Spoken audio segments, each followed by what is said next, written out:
Hare Krishna devotees, welcome to day 3 of our Bhakti Vaibhava seminar on Srimad Bhagavatam, Canto 3. We're in chapter 1, and today we're starting from verse 35, and it's possible, quite possible, we'll go into the second chapter already today. Let's see how it goes. But first of all, our prayers. Nama Om Vishnupadaya Krishna Prestaya Bhutale Shrimati Bhakti Vedanta Swaminiti Namane Namaste Saraswati Deve Gauravani Pracharane Nirvishesha Shunyavadi Pastyatya Deshatarane Sri Krishna Chaitanya Pramanityananda Sri Advaita Gadadhara Shivasadi Gaura Bhaktivinoda Hare Krishna, Krishna Krishna, Hare Hare, Hare Rama, Rama Rama, Hare Hare. Vanchkalpatarubhyascha kripa sindhubhya eva cha, patitanam pavanebhyo vaishnavebhyo namo namaha. Srila Prabhupada ki jai. Okay, Srimad Bhagavatam, 3rd Canto, Chapter 1, verse 35. O sober one, others, such as Radhika Charadeshna Gada, and the son of Satyabhama, who accept Lord Sri Krishna as the soul of the self, and thus follow his path without deviation, are they well? And there's no purport here. Verse 36. Also, let me inquire whether Maharaj Yudhisthira is now maintaining the kingdom according to religious principles and with respect for the path of religion. Formerly, Duryodhana was burning with energy because Yudhisthira was being protected by the arms of Krishna and Arjuna, as if they were his own arms. So there's a purport here. Maharaj Yudhisthira, of course, is the emblem of religion, the son of religion of Dharma, son of Dharmaraj, the lord of religion, Yamaraj. So, when he was ruling his kingdom, with the help of Krishna, of course, and Arjuna, as mentioned here, his opulence surpassed that of heaven. His actual arms were Lord Krishna and Arjuna, so he surpassed everybody's opulence. And Duryodhana was very envious of him.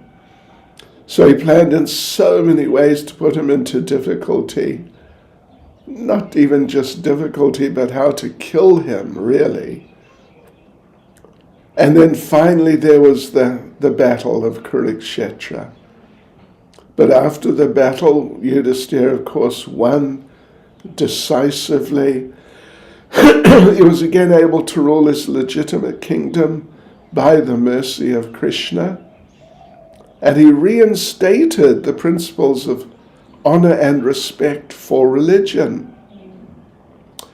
Prabhupada concludes the purport by saying, that is the beauty of a kingdom ruled by a pious king like Maharaj Yudhisthira. So verse 37, please tell me whether the unconquerable Bhima, who is like a cobra, has released his long-cherished anger upon the sinners. The field of battle could not tolerate even the wonderful playing of his club when he stepped on the path. That's a very powerful statement. Prabhupada begins the purport by pointing out that Vidura knew the strength of Bhima. Whenever Bhima was on the battlefield, his steps on the path and the wonderful playing of his of his club were unbearable for the enemy. They would just inevitably be smashed to pieces. But still, Bhima didn't do anything about Dhritarashtra's sons for a long time. So, and through that time, Bhima's anger was just increasing and increasing. So Vidura's asking if he's been able to release his anger yet. Like that, Prabhupada says, of a suffering cobra.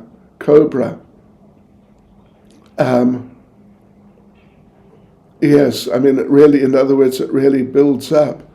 So Prabhupada concludes the purport by saying, when a cobra releases its venom after long cherished anger, its victim cannot survive. And verse 38, interesting. Please tell me whether Arjuna, whose bow bears the name Gandiva, and who's always famous amongst the chariot warriors for vanquishing his enemies, is doing well.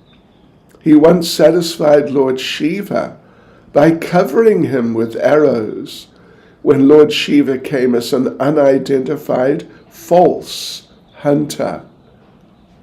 So, Prabhupada, the purport is basically dedicated to just very briefly explaining that particular pastime.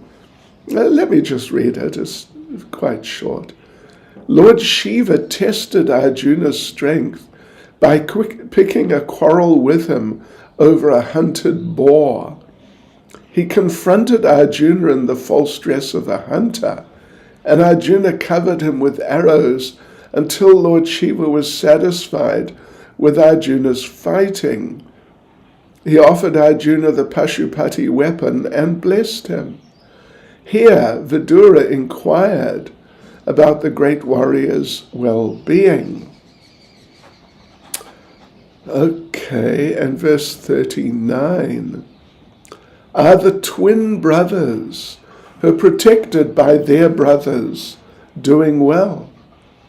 Just as the eye is always protected by the eyelid, they're protected by the sons of Pritha, who snatched back their rightful kingdom from the hands of their enemy Duryodhana, just as Garuda snatched nectar from the mouth of Indra, the thunderbolt carrier.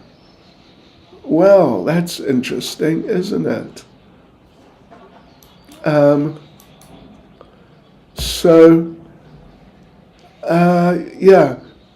So first point. Anyway, let's just go through the paragraph as it is. So first point is that Indra is so strong, but Garuda, the carrier of Lord Vishnu, was able to snatch nectar from his mouth. Now that's quite something. To snatch something from someone's hand, that may even be difficult, but from their mouth? So it was pretty amazing. So then Duryodhana was as strong as Indra, the king of heaven, and still the sons of Pritha, the Pandavas, snatched away their kingdom from Duryodhana. So the thing is, and Prabhupada makes a nice point, both Garuda and the Parthas, or the Pandavas, are pet devotees of the Lord, and thus it was possible for them to face such strong enemies. And then the second paragraph, Vidura is asking about the youngest brothers of the Pandavas, Nakula and Sahadev. Now generally the Pandavas at least Yudhisthira, Bhima and Arjuna, they're sons of Kunti. But now Nakula and Sahadev, they're the sons of Madri. Yes. So she's a different woman, and yeah, I mean, great devotee and very wonderful person. So therefore the verse talks about, what doesn't it? Yeah, anyway, Prabhupada makes the point that the younger brothers, they're step-brothers as sons of Madri. But still, Kunti took care of them. After Madri did Sati, because when Pandu died young, then of course the regular custom was that if the wife survived the husband, she would enter into his funeral fire and give up her body with him in the fire.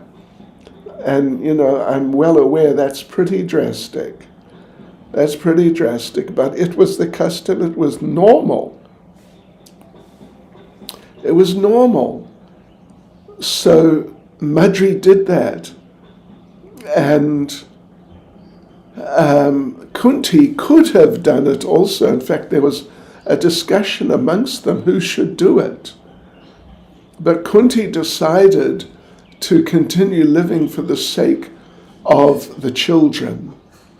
3 of the children were her sons, 2 were Madri's. So Kunti decided to live for the lives of the sons, particularly the Pandavas, because they were in the majority.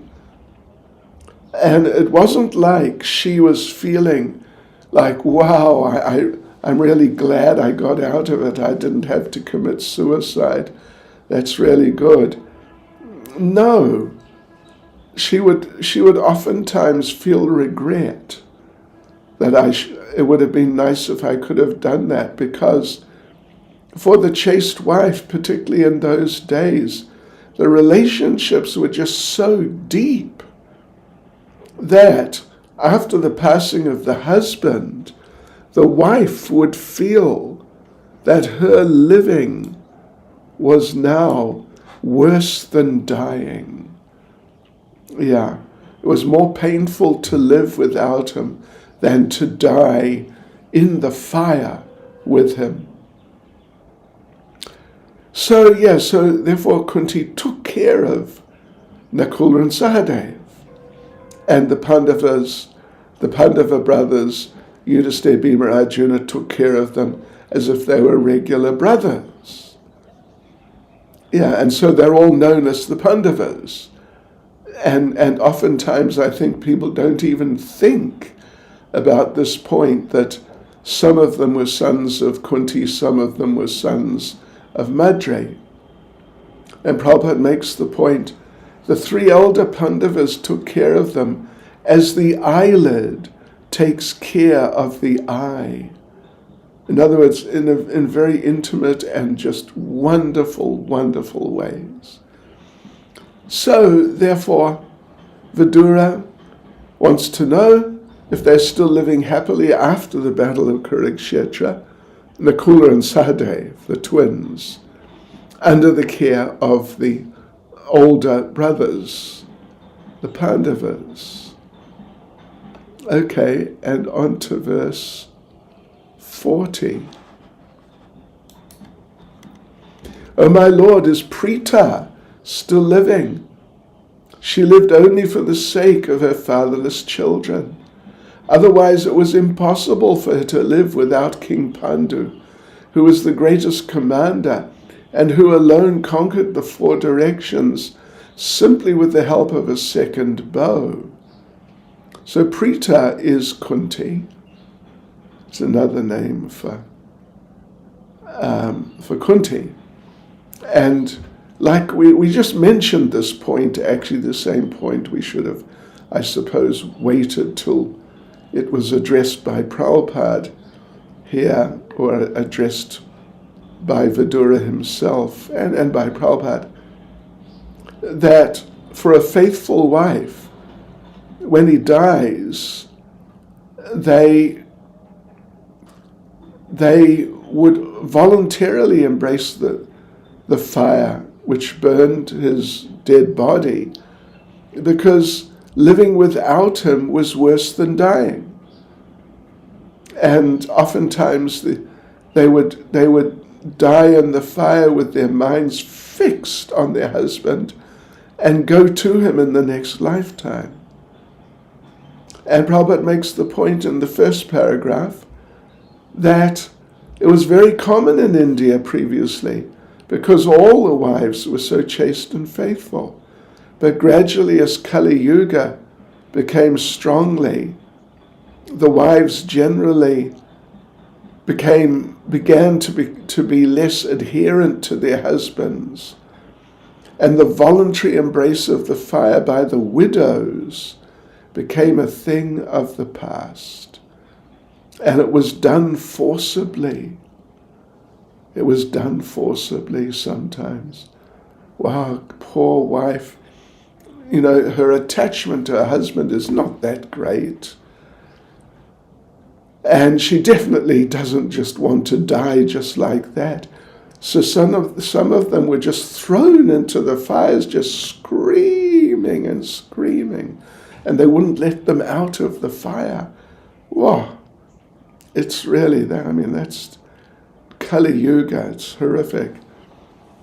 So Prabhupada explains in the second paragraph that when Maharaj Pandu died, then both Kunti and Madri were ready to enter the fire, because their relationship, at least the Vidura says in the verse, it was impossible for Kunti to live without King Pandu. She just couldn't live without him. So, even though it was a great bereavement to lose a husband and then continue living, she lived to protect the children. And Pandu was such a great warrior that alone, with bow and arrows, he could conquer the world. Prabhupada concludes the purport, in the absence of such a husband, it was almost impossible for Kunti to live on, even as a widow, but she had to do it for the sake of the 5 children. Okay, and verse 41. O gentle one, I simply lament for he, Dhritarashtra, who rebelled against his brother after death. By him I was driven out of my own house, although I am his sincere well-wisher, because he accepted the line of action adopted by his own sons. So again, this is Vidura lamenting for Dhritarashtra, who rebelled against Pandu. Yes. And the sons of Pandu, the wish of Pandu, who was the legitimate king, but he died young. So Vidura, it's interesting. Vidura didn't ask about the welfare of Dhritarashtra. Prabhupada says, because there was no chance of him being well. Yeah. If there was to be news, he didn't ask for any news, any welfare, nothing. He just made a statement, I simply lament for him. Because there's no chance of there being any good news. The only news which could be there and which would be there would be of his gliding down to hell. So therefore Vidura, who was a sincere well-wisher, he was just trying to help Dhritarashtra in the best way.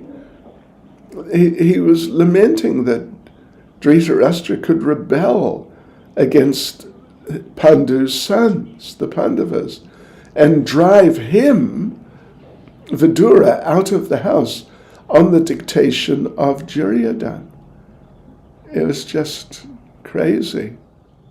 But still, Prabhupada explains, still he was a well-wisher of Dhritarashtra. And at the last stage of his life, Vidura proved to be his only real friend.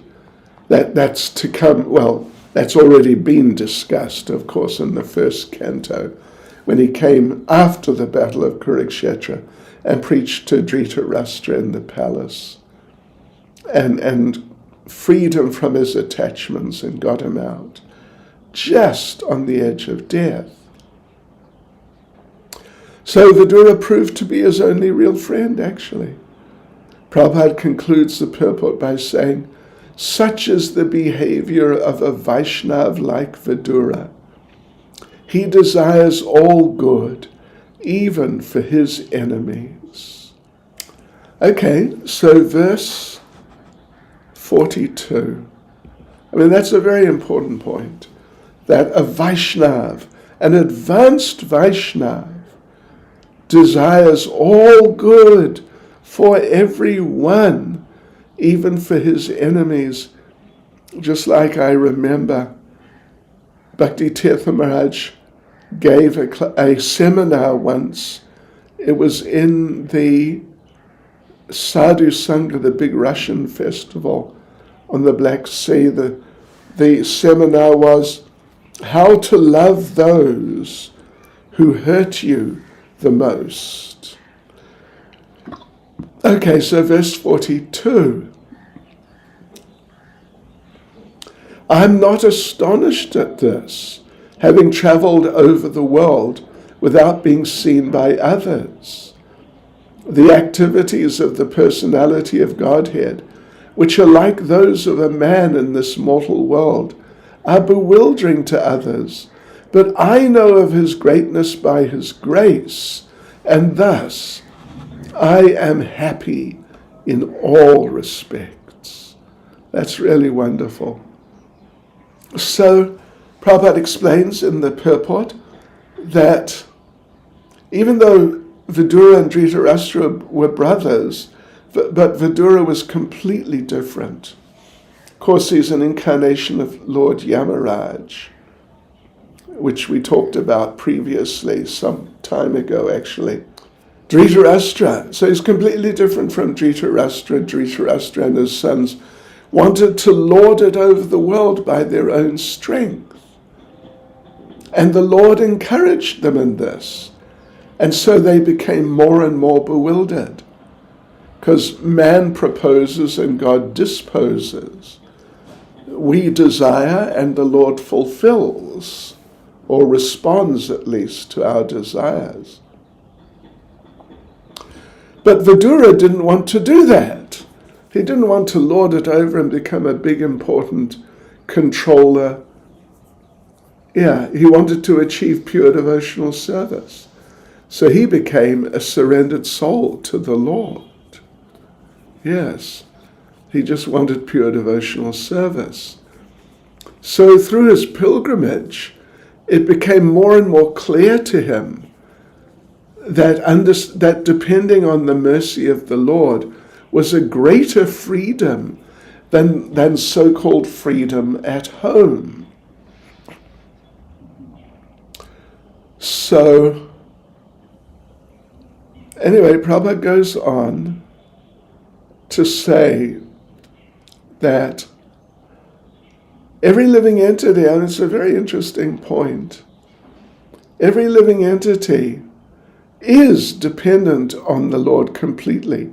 But unless one is in the pure state of existence, he can't become established in this position. So therefore people shouldn't take sannyas unless they're firmly convinced of being protected by the Lord. This is called abhayam sattva samshudam, that being in sattva shuddhi. Shuddha sattva, of course, means pure goodness. So this basically means the same sort of thing, sattva samshuddhi, a very purified state of of goodness in which one is abhayam, fearless. Yes. So it's called that, such a purified state of existence that the result of the purification is fearlessness. And the devotee is called Narayana Para, never afraid of anything, always aware the Lord is protecting him. So Prabhupada concludes the paragraph by saying, with this conviction Vidura travelled alone, and he was not seen or recognized by any friend or foe. Thus he enjoyed freedom of life without obligation to the many duties of the world. And there's a little second paragraph. Prabhupada makes the point that when Lord Krishna was here personally, except for those who were devotees or pure devotees, people generally couldn't recognize him. Couldn't understand who is this person in truth. And Prabhupada quotes Bhagavad Gita chapter 9 verse 11. It applies, very famous verse in this regard, avajananti mam mudha manishim tanam asritam, that the fools deride me when I descend in the human form. Yes, they don't know my supreme position and my overlordship of all that be. So he's always bewildering to the non-devotees, but he's always seen by the devotees by dint of their pure devotional service. Okay, so verse 43. Despite his being the Lord and being always willing to relieve the distress of sufferers, he, Krishna, refrained from killing the Kurus, although they committed all sorts of sins, and although he saw other kings constantly agitating the earth by their strong military movements, carried out under the dictation of three kinds of false pride. Three kinds of false pride. Interesting.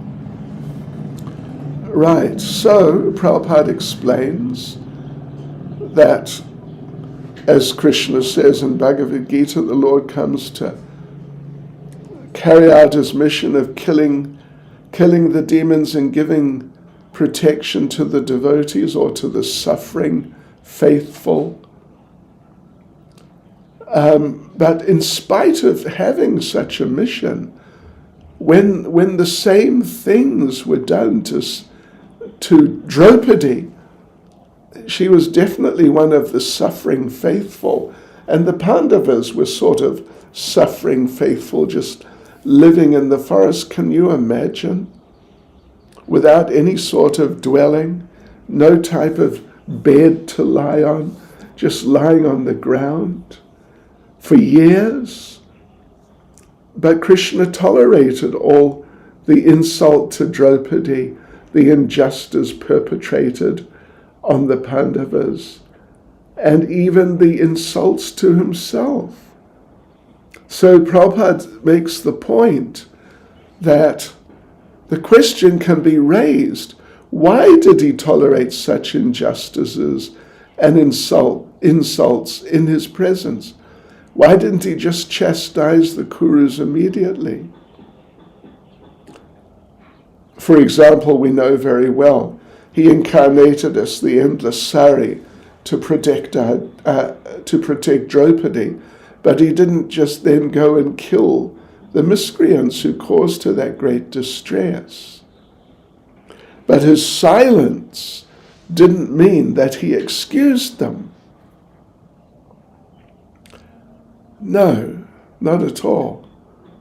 And there were so many kings at that time, proud of their wealth, education, followers, agitating the earth by moving their armies up and down.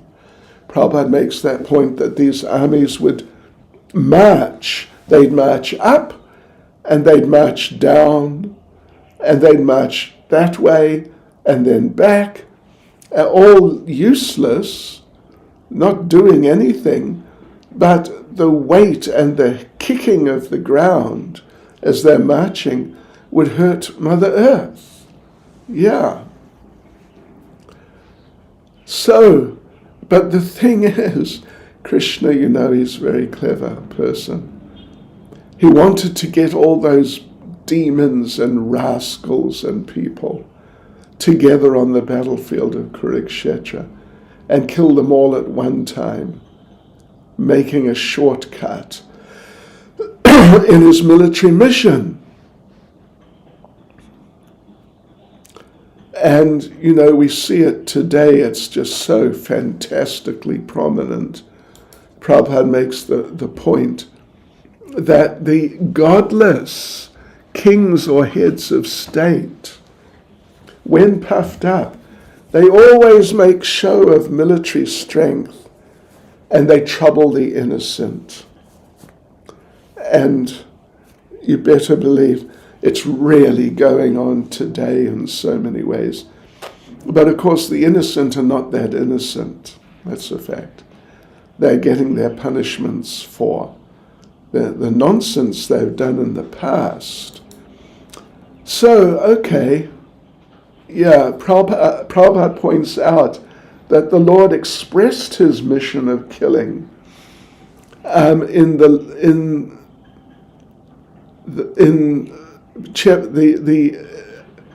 a universal form chapter of Bhagavad Gita 11, verses 32 to 34. Yeah.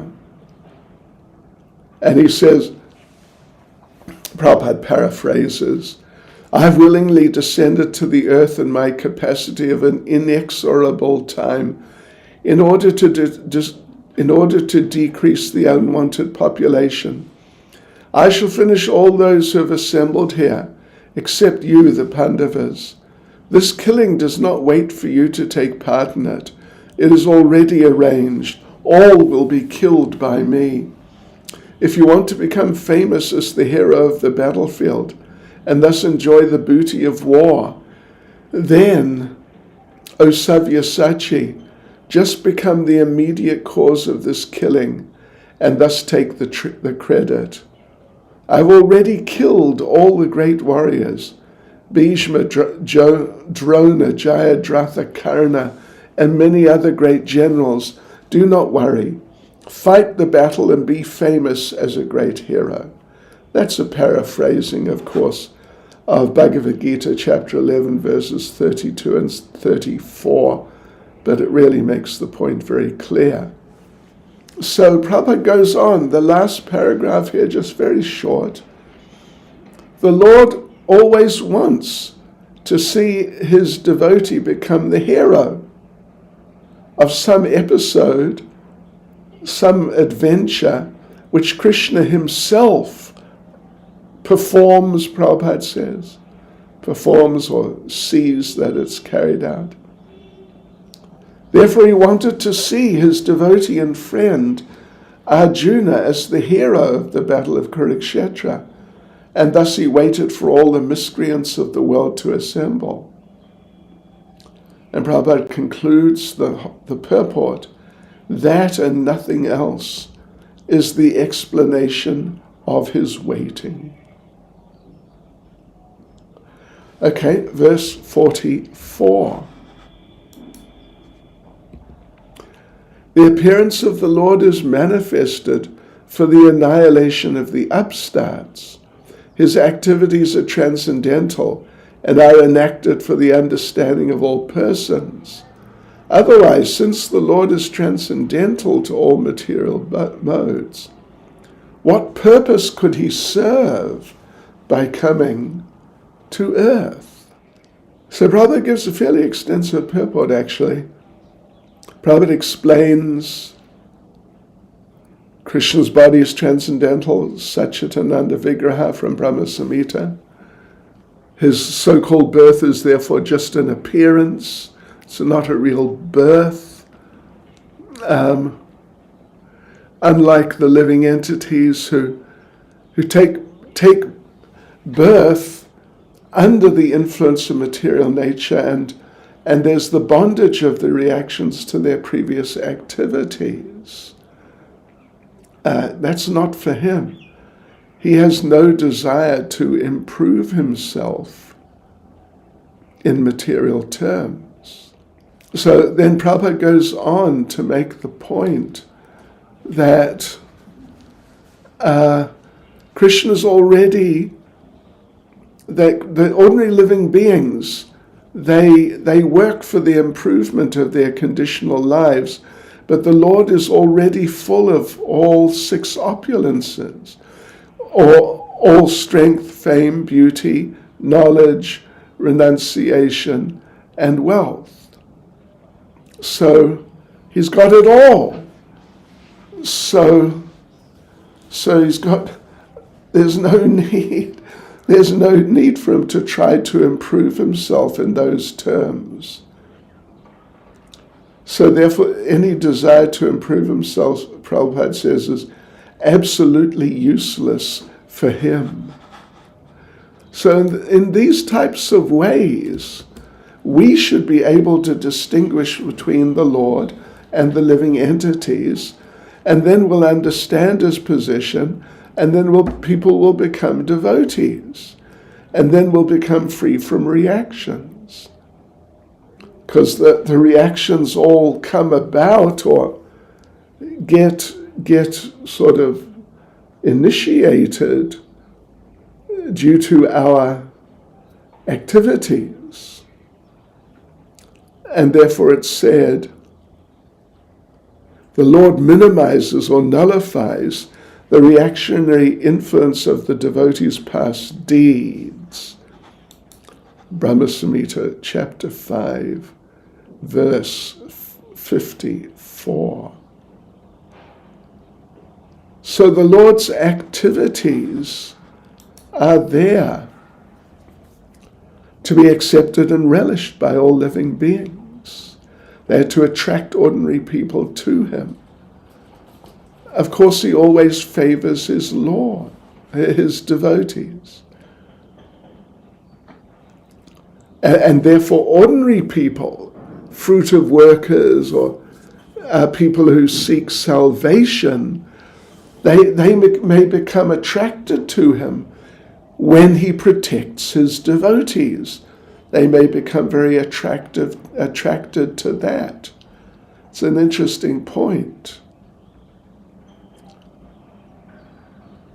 So therefore, the fruit of workers can attain their goals by devotional service, and the jnanis, the impersonalists, also can attain their goal in life by devotional service. He helps them out. But as far as the devotees are concerned, they just relish his superhuman activities, such as his lifting Govardhan Hill, killing Putana. Those activities are done to attract everyone. And then there's a third paragraph, very short. So the secondary purpose of his appearance to annihilate asuras is to annihilate the asuras, stop atheistic propaganda, and stop the atheistic propaganda of less intelligent people. But then by his grace, the demons who are killed by him, they get liberation. So his appearance is always distinct from that of the ordinary birth of us. So Srila Prabhupada concludes this purport by saying, even the pure devotees have no connection with the material body, and certainly the Lord, who appears as he is in his Satchitananda Brahma Samhita, chapter 5.1 form. So that form is not limited. He is not limited by a material form. Okay, verse 45. O my friend, please therefore chant the glories of the Lord, who's meant to be glorified in the places of pilgrimage. He is unborn, and yet he appears by his causeless mercy upon the surrendered rulers of all parts of the universe. Only for their interest did he appear in the family of his unalloyed devotees, the Yadus. So, here we go, this is important. So, of course, there are innumerable rulers all over the universe and all different types of planets. There's the sun god and the sun planet, Chandra and the moon planet, and Indra is there in the heavenly planet.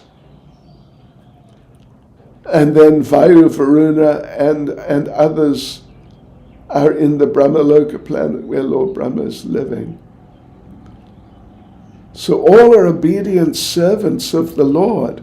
Whenever there's any trouble in the administration of the innumerable planets in different universes, the rulers pray for an appearance, and the Lord appears. And, it's an interesting point. I wonder what Krishna thinks about this incredible situation in Ukraine. And there's a number of places, actually, where there's incredible situations. Right. So then, Prabhupada quotes 1.3.28, Bhagavatam. Edichang Sakalapam Sa Krishna's tu Bhagavan Swayam. There's so many forms of the Lord and partial forms, and then there's parts of the Lord. But of them all, Krishna's tu Bhagavan Swayam. Krishna is the original. And he always appears for the sake of his pure, unalloyed devotees. Yeah. They're always strictly under the control of the Lord. They're never disobedient to the desires of the Lord.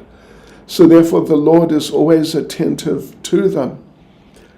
And then Prabhupada goes on, the purpose of pilgrimage is to remember Krishna constantly. So he is known as Tirtha Kirti. The purpose also is to glorify him. And Prabhupada makes the point that even today, there are pilgrimage places in India, like Mathura, Vrindavan. So right, even today, although times have changed, there's still pilgrimage sites in India. For example, Prabhupada gives his own example when he was in Mathura, Vrindavan area. People got up early, 4 o'clock, and they were fully engaged in chanting, etc. So the beauty of such places, such pilgrimage places, is that one automatically remembers the glories of the Lord. One chants, and the Lord's presence is invoked there. So Srila Prabhupada concludes the purport by saying, any time or anywhere pure devotees meet and chant the glories of the Lord is present without any doubt. It is said by the Lord himself that he always stays where his pure devotees chant his glories. That's the end of the first chapter of the third canto. We will now just go straight into the second chapter. And it's a very interesting chapter, explaining about Uddhava and the pastimes of the Lord. So this third canto, chapter 2, is titled Remembrance of Lord Krishna. And it's really nice. It is really nice. So in this chapter, there are just two sections. First section is Uddhava prepares to answer Vidura, which is verse 1 to verse 6.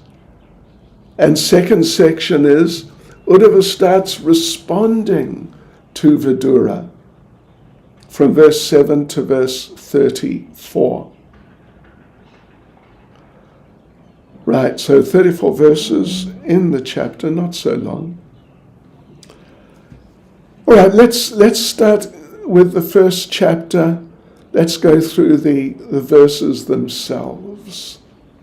Verse 1, Sri Shukadev Goswami said, when the great devotee Uddhava was asked by Vidura to speak on the messages of the dearest, Lord Krishna, Uddhava was unable to answer immediately due to excessive anxiety at the remembrance of the Lord. So, there's no purport, second verse, and again it's Shukadev discussing about Uddhava. How wonderful was Uddhava. He was one who, even in his childhood,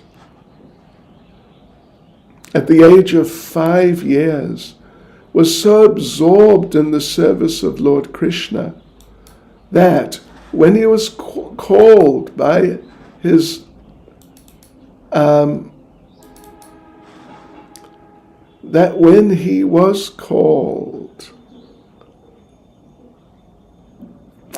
mother for morning breakfast, he did not wish to have it. Okay, let's carry on. Verse 3, Uddhava thus served the Lord continually from childhood, and in his old age that attitude of service never slackened. As soon as he was asked about the message of the Lord, he at once remembered all about him. Verse 4, for a moment he remained dead silent, and his body did not move.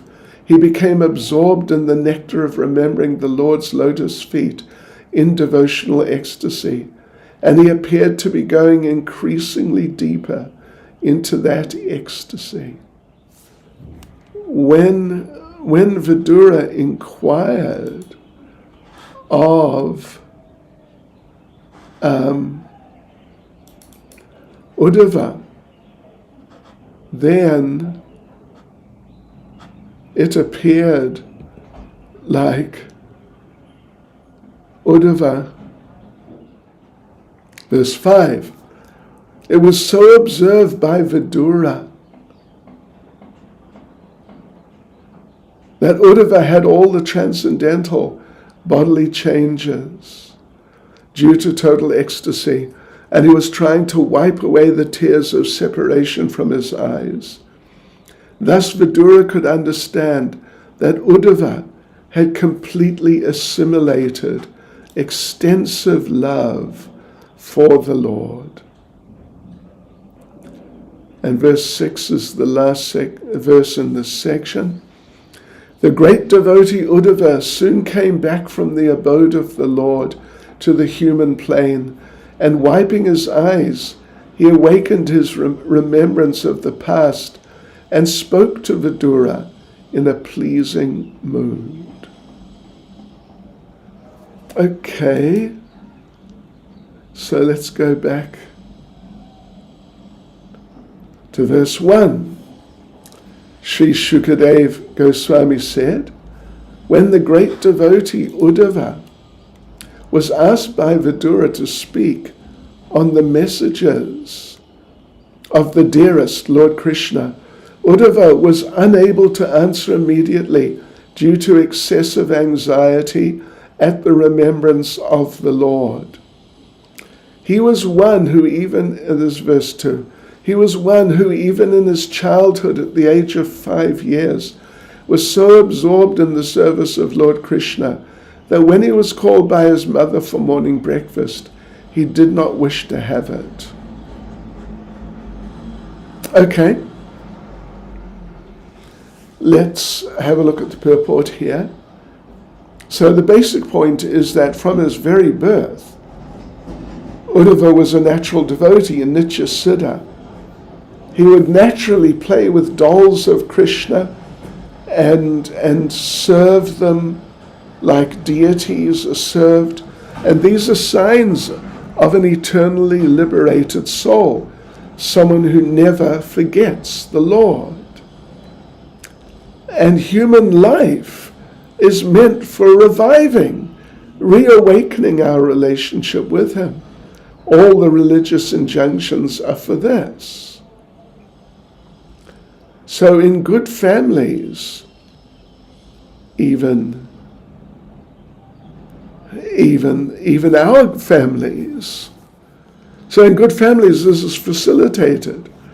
As chapter 6 of Bhagavad Gita explains, Shuchinam Shrimatam Gehe Yoga Brashto Bhajayate, that someone who has been a devotee but wasn't on high enough a level for going back to Godhead, they get born in very good families, devotee families, so they can easily take up from where they left off. Either the family of a well-situated Brahmin or a rich, well-to-do mercantile family. Yes, either type of family provides good opportunity to revive the sense of God consciousness. So this second paragraph, shortish, that the Pancharatriki formula for training people is temple worship. Yes, according to the Pancharatras, like Narada Pancharatra. Maharaj Parikshit played with dolls of Krishna. In India, the good families, the children of the good families are given these dolls so the aptitude of service can develop. And we see in our movement that our children are given these types of toys and different things, resources, and it helps them to develop into becoming real devotees. So Prabhupada concludes the purport by saying, by the grace of the Lord, we were given the same opportunity by our parents. And the beginning of our life was based on this principle. Verse 3, Uddhava thus served the Lord continually from childhood, and in his old age that attitude of service never slackened. As soon as he was asked about the message of the Lord, he at once remembered all about him. So the first point that Prabhupada makes is that service to the Lord, transcendental service, is not mundane, it's transcendental. And so like this, the devotee who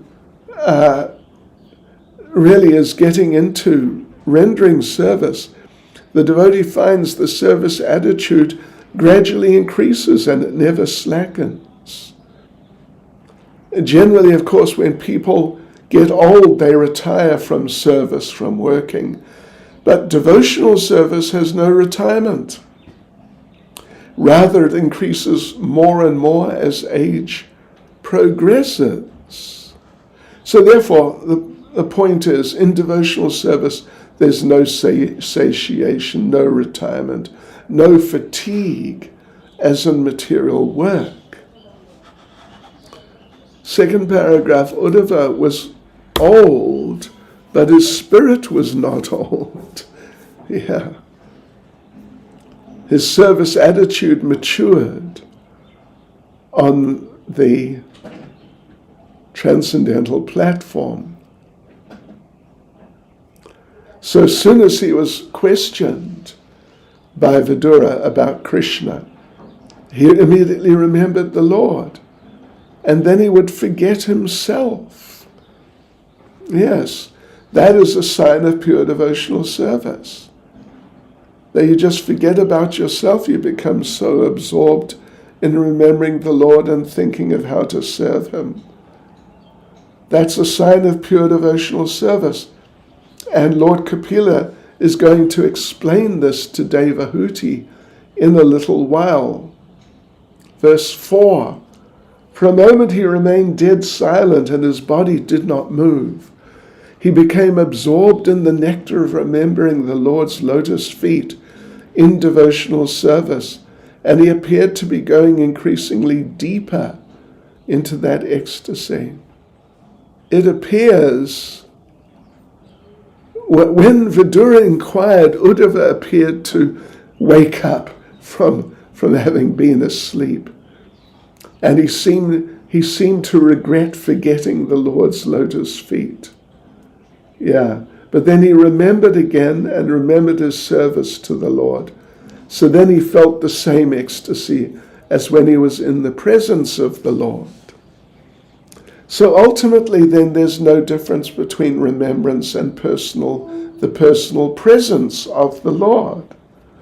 So therefore anyway, Uddhava was silent for a moment. Then he went progressively deeper and deeper into his heart, into ecstasy. So these feelings of ecstasy are displayed by advanced devotees.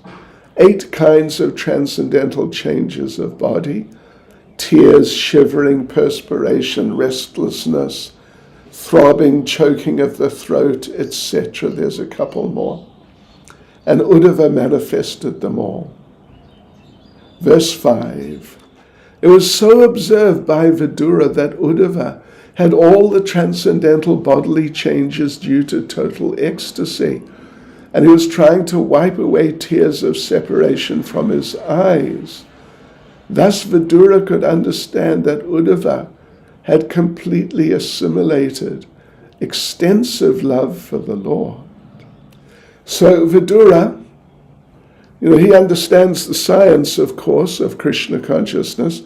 So when he saw the symptoms of Uddhava, then he confirmed Uddhava's perfectional stage. Because these bodily changes, they come from the spiritual plane. You can't develop them by practice. Practicing how to make yourself cry, for example, when there's no obvious need to cry. So Prabhupada then talks about 3 stages of development in devotional service. The first stage is following regulative principles. Then the second stage is assimilation and realization of steadiness in devotional service. And the third is ecstasy, symptomized by transcendental bodily expressions. So all of them begin with the 9 modes or forms of devotional service, beginning with hearing, then chanting, then remembering, as Parikshit has given us. So in this way particularly hearing and chanting, all the impurities begin to be washed off. And the more this happens, the more one becomes fixed in devotional service. Yes, and then there's gradually progress through steadiness, firm faith, taste, realization, assimilation. And then Prabhupada explains, these then bring one to the highest stage of prema. On that level of prema, there's still more symptoms like affection, sneha, anger, mana, and attachment, coming in exceptional stages to make mahabhava, which is generally not possible for the jivas. So Lord Chaitanya had all of these. He's the personification of love of God. And then there's a second paragraph, short. Bhakti Rasamrita Sindhu Srila Rupa Goswami, the chief disciple of Lord Chaitanya, describes systematically the symptoms of ecstasy. And Prabhupada concludes his purport there that we have written a summary study of Bhakti Rasamrita Sindhu entitled The Nectar of Devotion, and one may consult this book for more detailed information on the science of devotional service. Hare Krishna. See you tomorrow. Srila Prabhupada Ki Jai.